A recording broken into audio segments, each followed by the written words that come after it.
Mummy గారి పుణ్యక్షేత్రం.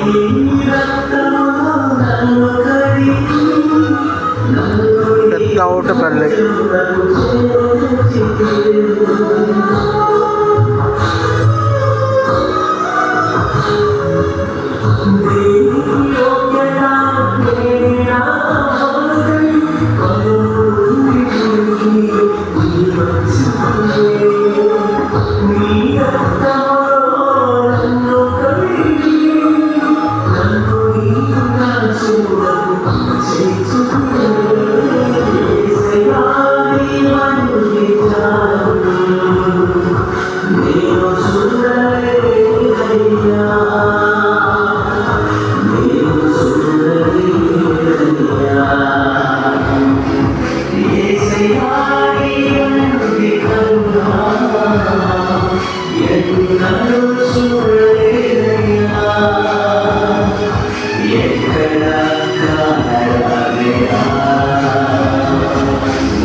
మరణ పాపంలో నీకు కాలుతో తొక్కి సముద్ర గర్భంలో పడవేయండి. మీకా గ్రంథము 7వ అధ్యాయము 14, 15, 18 19 వచనం. ప్రభు, నీవు ఎన్నుకున్న ప్రజలను మీరే కాపరవే. మీరు వారు మా అంతరంలో ఒక మూలమును వహించుతున్నారు.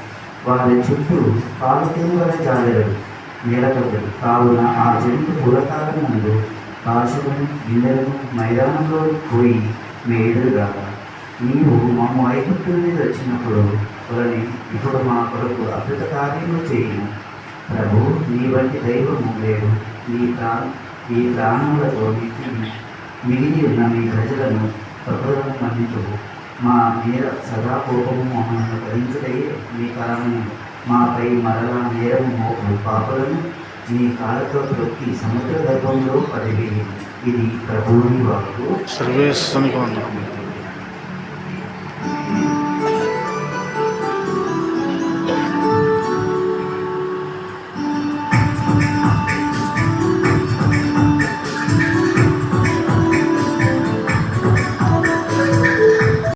అధ్యాయం 1వ వచనం నుండి 3వ వచనం వరకు మరియు 11వ వచనం నుండి 32వ వచనం వరకు.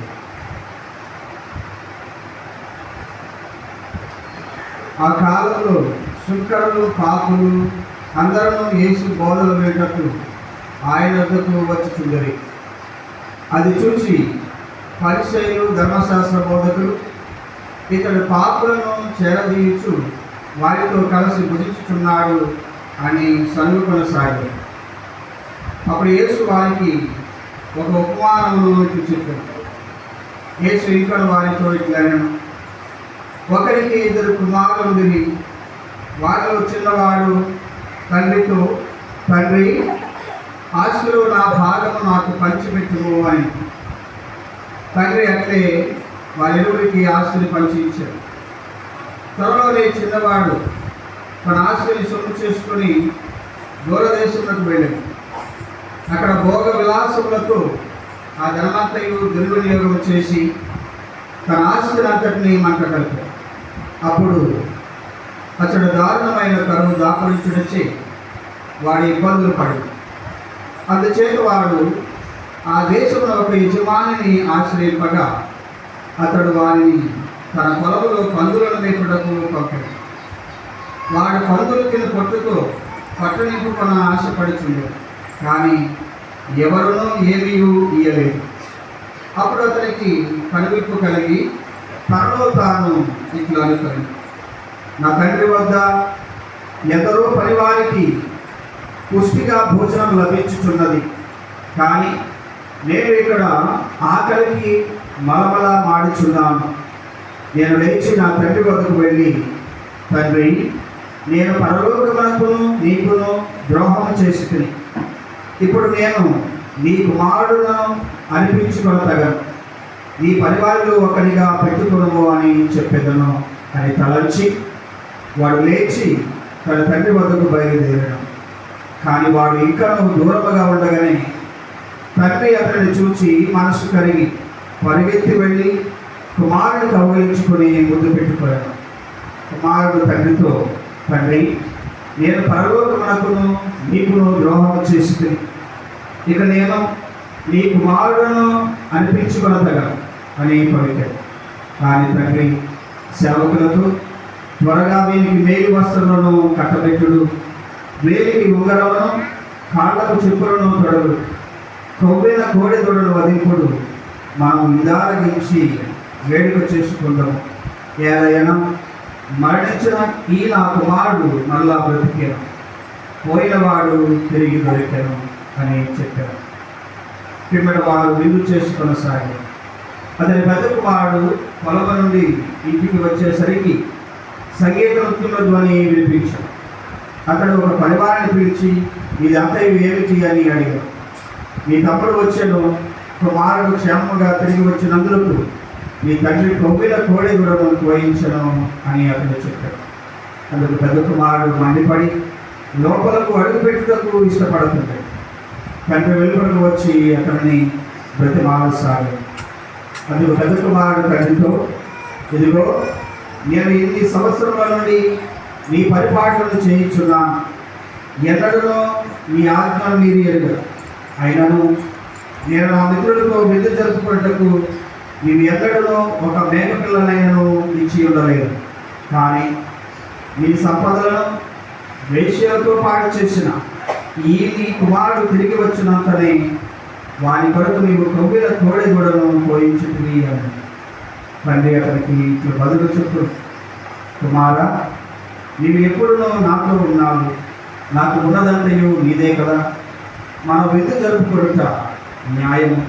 ఎలాగైనా చనిపోయిన నీ తమ్ముడు తిరిగి బ్రతికెను, తప్పిపోయిన వాడు మరలా దొరుకుతాను. ఇది క్రీస్తుని సువిశేషము. క్రీస్తువా మీ స్తుతి కలుగునుగా. విధానాన్ని బట్టి అతను చేస్తున్నటువంటి అద్భుత కార్యాలను బట్టి చాలా మంది ప్రజలు ప్రభు చెంతకు రావడం మొదలుపెట్టారు. అది చూసినటువంటి ఈ పరిసయ్యులు ధర్మశాస్త్ర బోధకులు ప్రభు మీద కోపముతో రాబోయే కాలములో ఈ పరిశీలన మాట, ధర్మశాస్త్ర బోధకుల మాట ఎవరు కూడా వినలేనటువంటి పరిస్థితి. ఈ ప్రభువునే అందరూ కూడా అనుసరిస్తారు అనే బాధతో, కోపంతో ప్రభువుని ఏదో ఒక విధముగా తప్పు పెట్టాలని నిర్ణయించుకుంటారు. పాపుల దగ్గరికి కూడా క్రీస్తు ప్రభువు వెళుతూ ఉన్నారు. వారు అందించినటువంటి ఆహారాన్ని స్వీకరిస్తూ ఉన్నారు. వారి యొక్క భావనలు వింటూ ఉన్నారు. ఇలాంటి పరిస్థితులలో ఈ పరిసయులు, ధర్మశాస్త్ర బోధకులు ఇతడు పాపలను చేరదీయచ్చు వారితో కలిసి భుజించుచున్నాడు అని సనువు కొనసాగిరి అనే వాక్యంలో మనం చదువుతూ ఉన్నాం. ఈ సమయంలోనే ప్రభువు ఈ గొప్ప ఉపమానాన్ని మనకు బోధిస్తూ ఉన్నారు. దేవుని బిడ్డలారా, తప్పిపోయిన కుమారుని యొక్క ఉపమానం.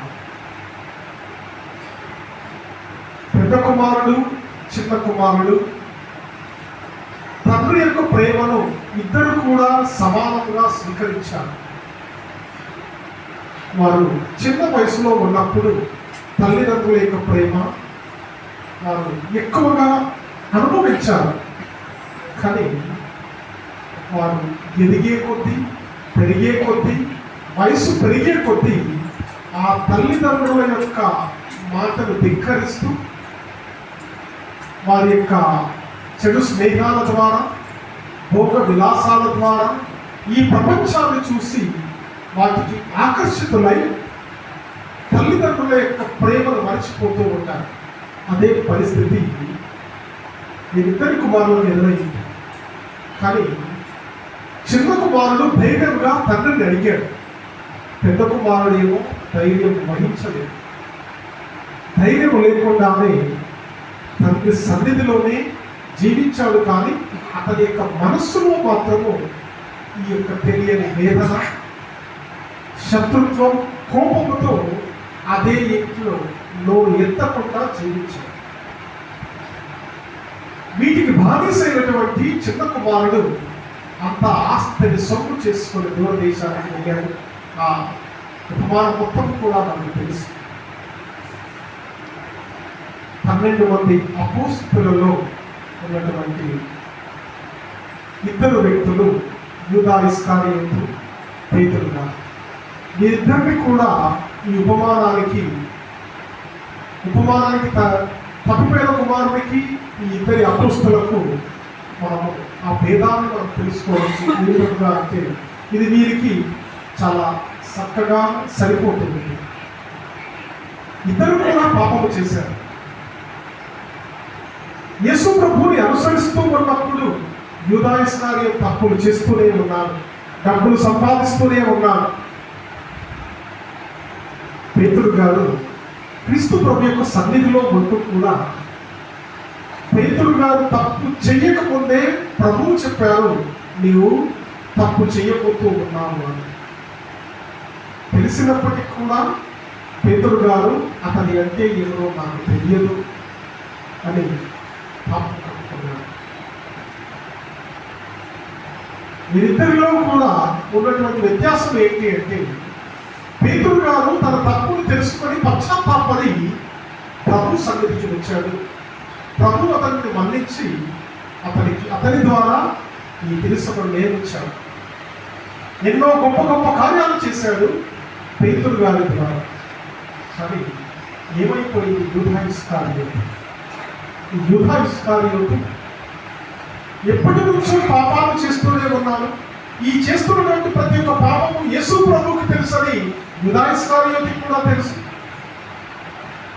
ఇన్ని తప్పులు చేసినటువంటి నాకు దేవుడు ఎప్పుడు కూడా నన్ను వేలెత్తి చూపలేదే, ఎందుకు నేను ప్రభువుని అప్పగించిన తరువాత తిరిగి ప్రభువు చెత్తకు రాలేకపోయాడు యూదా ఇస్కారియోతు. అదే అతను చేసినటువంటి పాపం. అతను రాలేకపోయాడు కాబట్టి శిక్ష వేసుకున్నాడు. చిన్న కుమారుడు పేతురు పేతురు గారి వలె తన తప్పును తెలుసుకొని ప్రభువు చెంతకు వెళ్ళాడు. పెద్ద కుమారుడు యూదా ఇస్కరియోతు వలె అక్కడే ఉండిపోయాడు. తనలో తాను కుమిలిపోయాడు. ఆత్మహత్య చేసుకున్నాడు. దేవుని మీద చిన్న కుమారుడు దూరదేశానికి వెళ్ళిన తరువాత తనను తాను తెలుసుకున్నాడు. తన వ్యక్తిత్వాన్ని ఆలోచించుకున్నాడు.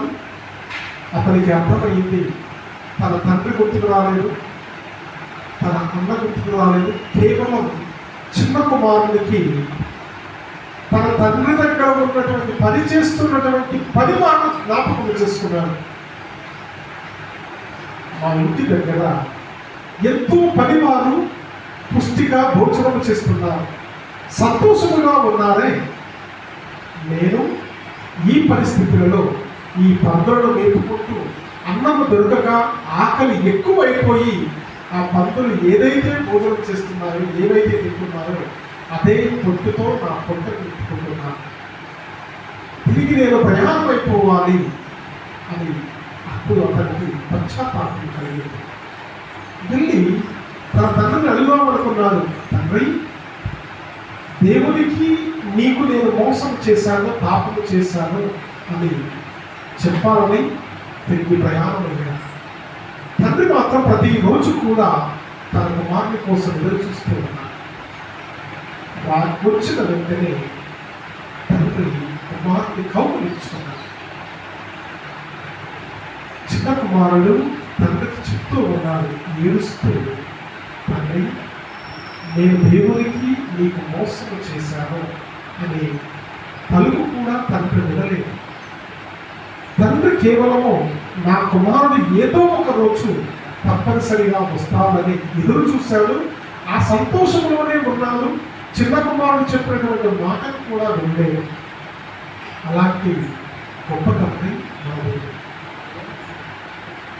ఈ సంఘములో, ఈ ప్రపంచంలో, ఈ శ్రీసభలో కూడా మనము కొంతమందిని చిన్న కుమారుని పోలి ఉంటాం, మరికొంతమంది పెద్ద కుమారుని పోలి ఉంటాం. పెద్ద కుమారుని పోలినటువంటి వ్యక్తులు ఎవరు అంటే ఎప్పుడు కూడా దేవుని సన్నిధిలో ఉంటూ, దేవుని పూజలో పాల్గొంటూ, జన్మాలను జపిస్తూ ఇవన్నీ కూడా నిదానంగా చేస్తూ ఉంటాము. పెద్ద పూజలో ప్రభువా నేను యోగ్యులను కాదు, లేదా కానీ హృదయ పరివర్తన చెంది నీ సన్నిధికి వస్తున్నాను. నా పాపాన్ని క్షమించయ్యా, నా కుటుంబము చేసే ప్రతి ఒక్క పాపాన్ని క్షమించయ్యా. నేను హృదయ పరివర్తన చెందుతూ నీ సన్నిధికి వస్తున్నానయ్యా. మా పాపములు క్షమిస్తూ మా కుటుంబాన్ని దీవించి ఆశీర్వదించమని దేవుని పూజను ప్రార్థించున్నాం. పితా, పుత్ర, పవిత్రాత్మ నామమున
సహోదరి సహోదరులను మీరు అర్పించుకునే పని సర్వశక్తి గలపదైన సర్వేశ్వరుడికి అంగీకారమైన ప్రార్థింపము.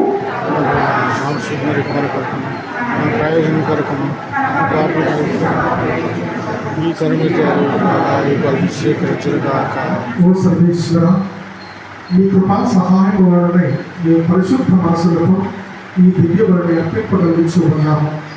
దీన్ని మేము యోగ్యమైన విధంగా స్మరించడం ద్వారా మీ పవిత్ర నామములకు ఉపయుక్తమైన పవిత్ర ఆరాధనలు నిర్వహించుకున్నాక మా ప్రభువు క్రీస్తు ద్వారా ఈ మనవి చేయించున్నాము. ఆమేన్. ప్రభువు మీతో ఉండనుగాక. నీ ఆత్మతో ఉండునుగాక. మీ మనస్సులను ఉన్నతములకు తిప్పుము. ప్రభు వైపు తిప్పి ఉన్నాను. మన దేవుడైన ప్రభువున కృతజ్ఞత తెలుపటము యుక్తము న్యాయము. ప్రభువైన దేవ పావన పిత సర్వశక్తి సర్వేశ్వర, మేము ఎల్లప్పుడూ ఇచ్చోగటం మీ కృతజ్ఞత వందనలు చెల్లించక యుక్తము న్యాయము ధర్మము రక్షణదాయకము నీవు నీ పుత్రుల మనస్సులను నూతనీకరించి శుద్ధి చేయు నిమిత్తము ప్రత్యేకమైన ఈ అనుగ్రహ కాలమును బహుకరించింది. ఈ కాలమంతా మేము క్రమం తప్పిన కోరికలను వినాలి పరిశుద్ధ హృదయములతో నిన్ను మనసారా సేవించకు మాకు శక్తిని దయచేయించు ఉన్నాము. అస్థిరమైన వాక్యందు మనసులను కేంద్రీకరింపక సుస్థిరమైన వాక్యందే మా మనసులను లగ్నము చేయడం ప్రేరేపించు ఉన్నాము. కావున సకల పునీతులతో భూతులతో ఏకమై నిరతము మేము మీ స్థుతిగానము చేయున్నాము కనుక సర్వేశ్వరుడు పవిత్రుడు పవిత్రుడు పవిత్రుడు మహోన్నతమైన సన్న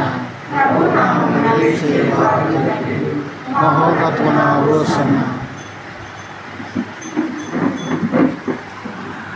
ఓ ప్రభువా,